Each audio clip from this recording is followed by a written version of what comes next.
What's up guys, hello and welcome to another vlog episode of the India Darshan travel series. So if you've seen the previous vlog, you would know that I've made it to Nadabet after some, let's say, mechanical issues and facing the heat and whatnot.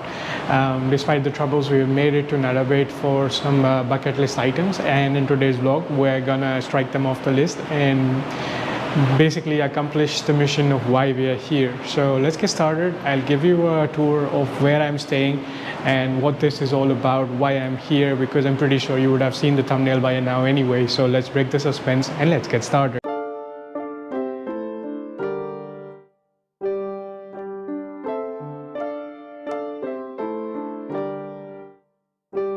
So as I mentioned last time, I'm staying in a very modest accommodation. This is a ashram Dharamshala kind of place. It's 500 rupees a night and you get 3 beds, 1 double bed, 1 single bed. So the room is quite spacious, but it doesn't come with any facilities. There's no Wi-Fi, no air conditioning, no towels, no toiletries, no nothing. So you have to have things of your own. This is the sink area, that's the toilet, that's the bathroom, and that's like that separate section. There's the sleeping section, and then you have one kind of storage space as well. So this is the storeroom. So as you can see from the infrastructure settings, because this is a very modest accommodation, there isn't a whole lot of like fancy hotel-like feels to it, but it gets the job done. The only thing is, you're missing a Wi-Fi, and it's pretty hot. So it's like 40 plus degrees Celsius, and you don't have an air conditioner, so you have to adapt and improvise. But I signed up for it, so I'm okay. Anyway, so this is Dharamshala of a temple where I'm staying. So there's a temple in the same premises, or vice versa. There's a Dharamshala in the premises of the temple. That temple is, I think, Nadeshwari Mata temple, and this place is about 1.5 kilometers, or actually even less, from the Indo Pak border at Nadabet. So I gave you subtle hints yesterday. I showed you that we are going to the 0 point at the Indo Pak border, and while coming here I actually had to cross through that. So I kind of spoke to the security guard yesterday and learned a whole lot about it. So there's sort of like a beating retreat ceremony similar to what happens at the Wagah border. It starts at 6:20 p.m. and we have to get there and learn about rest of like what else is there and whatnot. So he says like you could come at 9 a.m. and explore the entire day. It's open from 9 a.m. to 7 p.m. but it's a bit too hot for me to do that. So I decided to catch up with sleep. So it's noon now. I've been sleeping off and on and kind of catching up with sleep after the long drive yesterday. So now I'm all caught up with sleep. Let's go to the temple, do the darshan. We'll come back, rest up, and in a short while we'll go out and get to exploring the border and learn about how things work there, because it's also a weekend today, and the security personnel said that on weekends it gets a little bit crowded there. Although I'm not really sure if it's still crowded given the extreme heat, but we'll keep some margin for that, because I think the way they explained is you can't take your own vehicle all the way to the 0 point. So there's a certain premises you can go to, and then you have to take a bus to get there. So anyway, we'll figure something out. Let's go do the darshan first. So this is how the ashram looks on the outside. It's a double-story building, has lots of rooms, probably 30 plus rooms. So this first one, the office, then there are rooms. Mine is here, this one, and then over there is the water cooler. So this is pretty much the premises of the ashram, and right across the street is the temple, which is where we are going.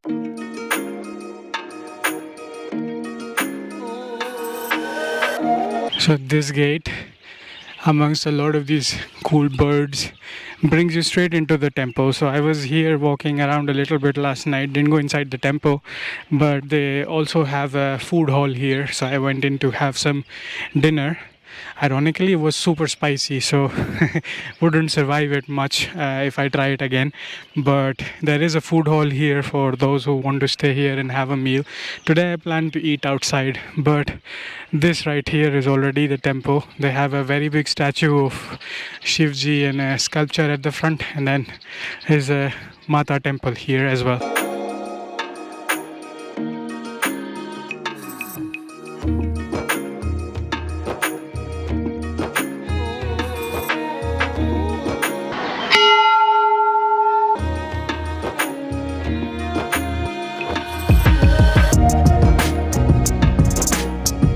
turns out. The sculpture is hollow on the inside. You can go in and there are some Maharshi statues inside, and there is some Shiva chants going on. It's very peaceful and cool in there. So behind the main Nadeshwari Mata temple, there is a Nambe Mata temple, and over there is the dining hall that serves food from 8 a.m. to 9 p.m. So if you want to dine in, it's basically take your plates, get the food, wash yourself and walk out. Self-service kind of thing. And I see there is a children's play area over there as well. Just gonna check that out and then go back to the room for a little bit.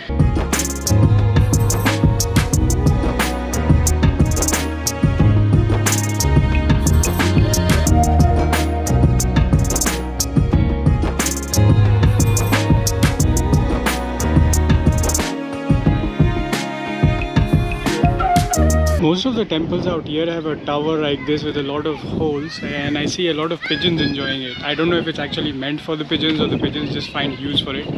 But there's one here as well, so I just remembered. I've been seeing this for a while.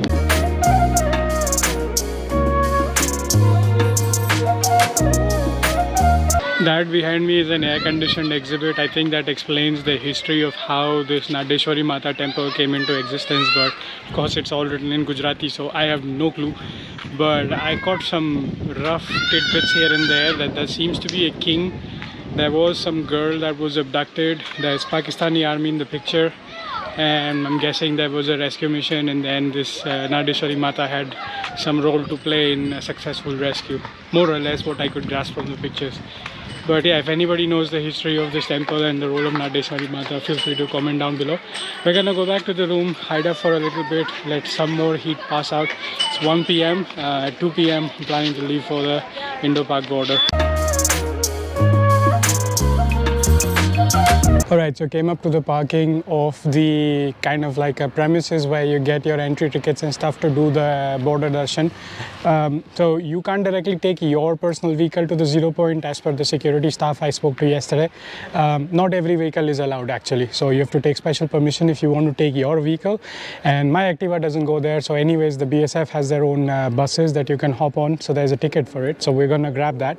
And this is like more or less the premises where everybody gathers first. So let's find out how we go inside and grab ourselves a ticket and figure out how things work here. Alright, so we are on premises. The ticket prices is 100 rupees per person per ticket. That includes the bus transport all the way to the border and access to this site as well. The bus closes at 4:30, it's 2:30 now. So they recommended that I should hop on the bus, go check out the border first and then come back here. And there's also a ceremony in the parade ground around at 6 p.m. So I want to go definitely check that out. That's why I've been deferring coming here. So let's go hop on the bus and check out the Indo-Pakistan border.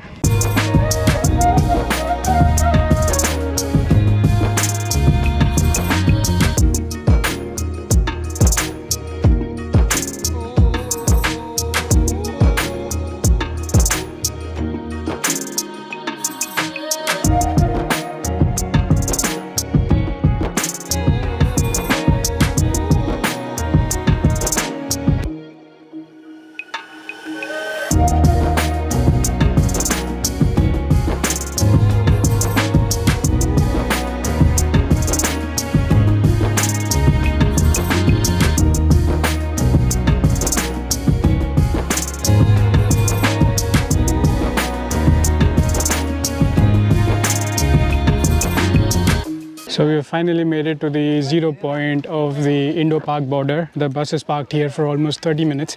There's a barbed wire fence ahead, which is pretty much the 0 point. After that, after some distance, there's Pakistan. So there isn't much else to see, but that in itself is worth a visit. So we're gonna go there now.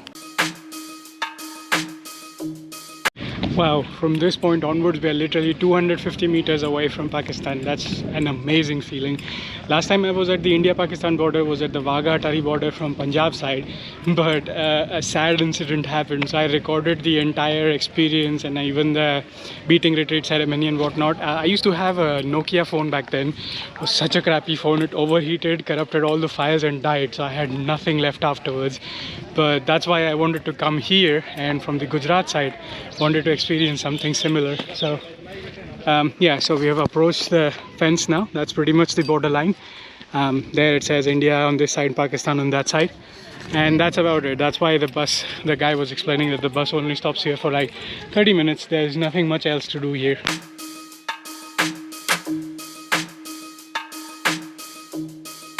So while we were driving along the way, the road did feel like road to heaven with run on both sides, and I was looking at the private cars that are here. So only private four-wheelers, no bikers, no two-wheelers, nothing, and also for the heat probably it's a safety measure. So yeah, if you have a private vehicle, you can get the permission and bring it all the way over here. But otherwise the bus was pretty convenient. It's like an air-conditioned bus, so felt nice to be off the heat for a little bit in the past 48 hours.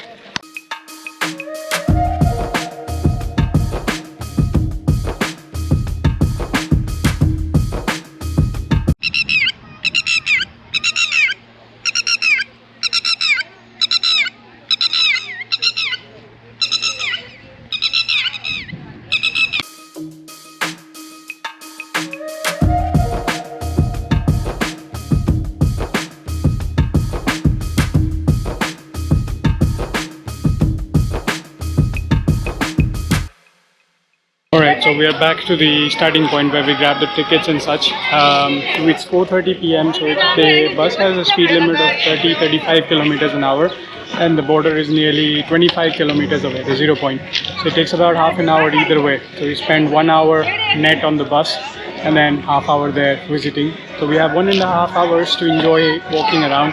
Haven't had a meal yet, so I'm gonna look around for the food court and then we'll check out some other activities before heading to the parade ground for the ceremony.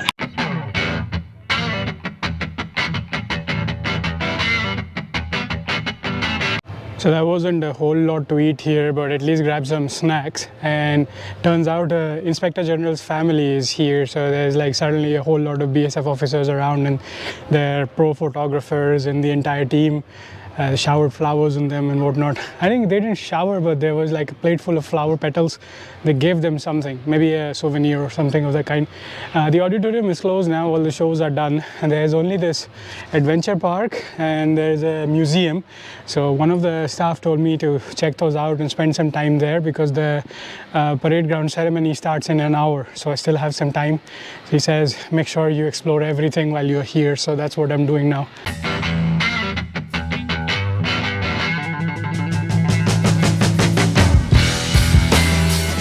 So I finally found the parade ground. This is where the ceremony is gonna happen. And the staff said you can come around 6:15 or so. There isn't a whole lot of traffic today, so you'll be fine grabbing a place. And they say if you want to play Garba, that starts sooner. The ceremony starts more like 6:20, 6:30. So depending on what you want to do, you can come and take a frontline seat or sit at the back. So I'm gonna find a suitable spot later. For now, let's check out the museum.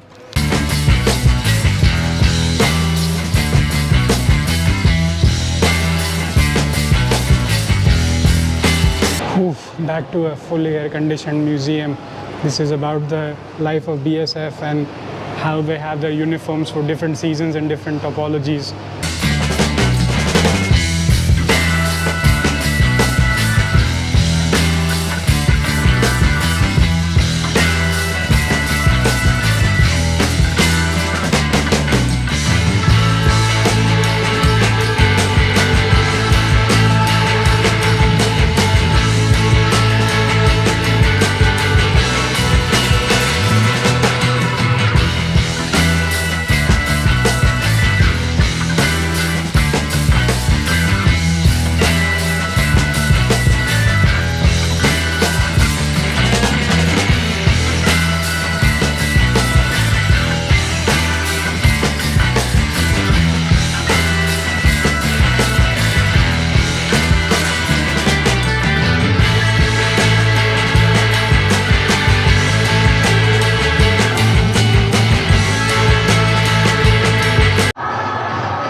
That was such an epic experience. After the beating retreat ceremony ended, the parade ended, the commandos and all the officers are still around if you want to take selfies with them, which is really nice.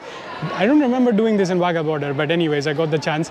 And my GoPro overheated and shut off as well, but luckily I had extra battery, so hopefully everything is still okay. So gonna end this vlog here. This was an epic experience, another bucket list item checked off.